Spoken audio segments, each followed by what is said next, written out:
is everything in life about? Everything in life. Feelings, yes.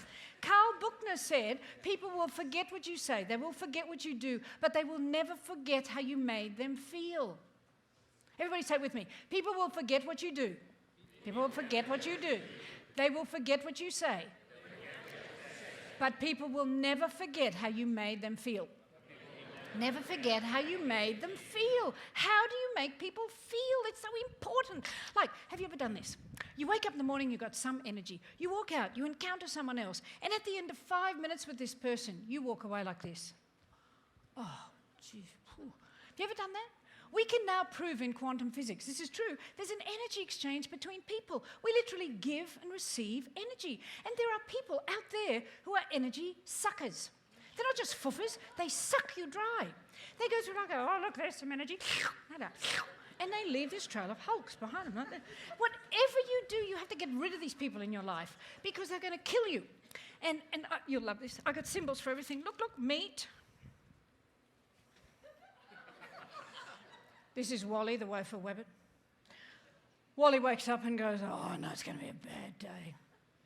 System won't be ready. Something will be down. Nothing will work. The car will break. Everything will go wrong. Now, how many of you got children? Oh, lots. Teenagers? Teenagers who've grown up but they won't go away? These are essential parenting and leadership items, seriously. You have to have a set of these in the car and put them on if you're feeling a little grumpy. Because typically, energy suckers are cynics and pessimists. They're people who go through life and they, oh, I don't want to hold hands. I'm fine, disconnected, thank you. And they live with their lip up here. And they sneer at everybody and everything because they're so riddled with fear. That's the problem. And look, how many of you, particularly those of you in sales, how many of you do this? You go through a whole day at work. You are lovely, kind, caring, thoughtful, patient, witty, tolerant, fabulous, lovely, lovely, lovely, to complete strangers all day long. You get in the car to go home. You walk in the door at night to the people who would lie down in front of a truck for you, and you say, oh, piss off. Now, what's wrong with this picture? Remember, she's an Aussie. I'm not trying to offend anybody. If you're offended, just go, she's an Aussie, forgive her. That's another F word, forgiveness, okay? So really, you can't do that. To have great relationships, you've got to be an energy giver. You have to have energy to give. That's why you have to take care of yourselves. So you've got the energy to give to others. That's why you have to... And, look, you're going to love this. Look at my symbol for the energy giver.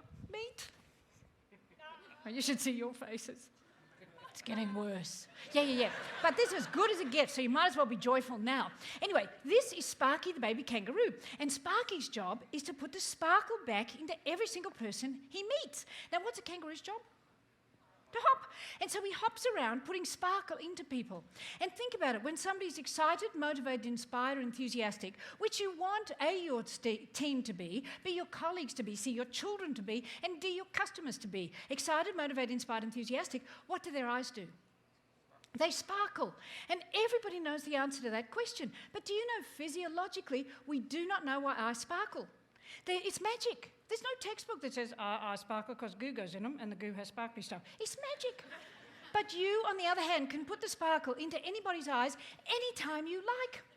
So your mission, should you choose to accept it, is to go forth from today and not only put joy into people's hearts, but to make them realise how astonishing they are and to make their eyes sparkle. So on the count of 3, you're going to look at your new best friend on one side and you are going to look deeply into their eyes, even if it's bloke to bloke, and you're going to say, today, I'm going to put the sparkle back into your eyes.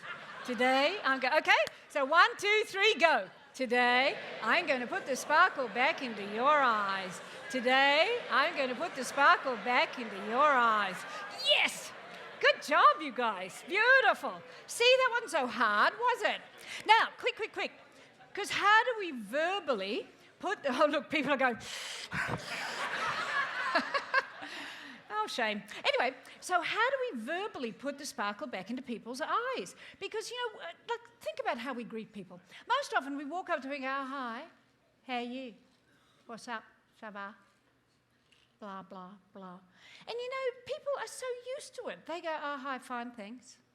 How many times have you gone up to somebody and said, hi, how are you, in whatever language you have, and they answer, hi, fine, thanks. And then they go, how are you? And you say, oh, fine, thanks. How are you? Fine. And you get into this like competition. Who could say fine more? And sometimes you say hi to people, and they answer, hi, fine, thank you.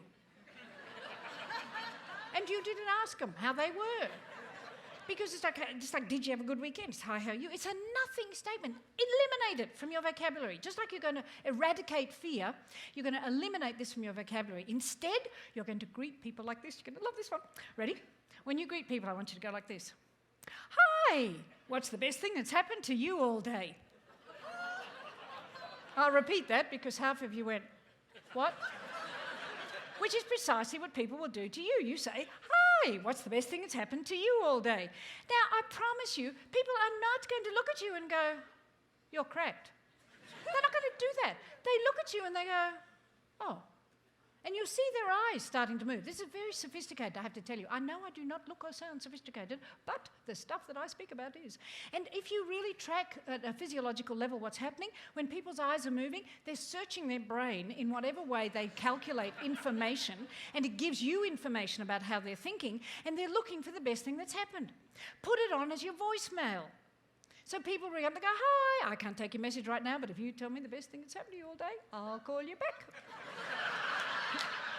And you know what happens? People hang up. And about 5 minutes later, they call back. And they go, I thought of what it was. Serious. And they start to tell you what it is. It really, truly works. Before you become a wally and scoff at all this stuff, try it. It's about how you make people feel. And asking somebody what's the best thing that's happened to you. By the way, if you run staff meetings anytime, don't start them in the same old way. That is like so Neanderthal leadership. You want to start off the meeting by a new ritual. And this is what you do with your kids every night. It's how you teach children optimism. You know, bring them into the room and everyone has to answer at the dinner table, what's the best thing that's happened to you all day? Teenagers already hate you. They're not going, oh, Mum, you suck, Dad, oh, you loser. Just don't feed them till they answer you. This transforms things.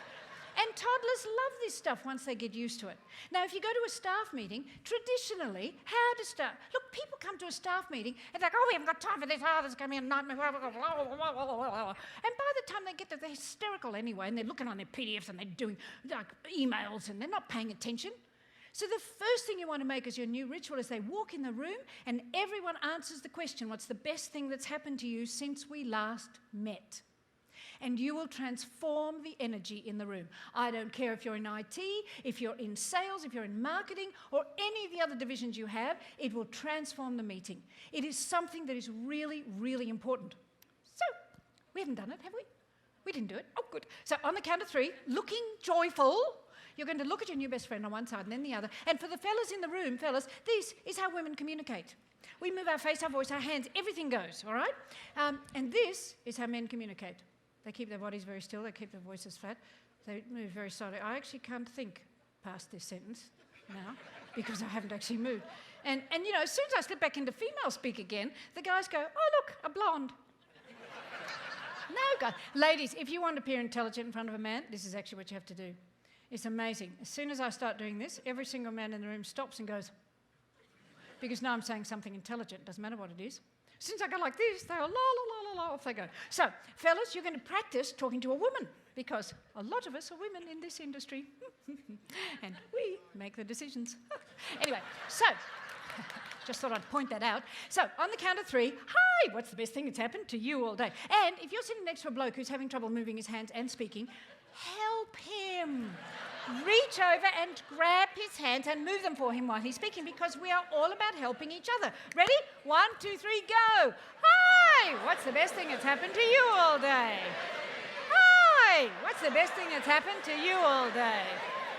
Beautiful.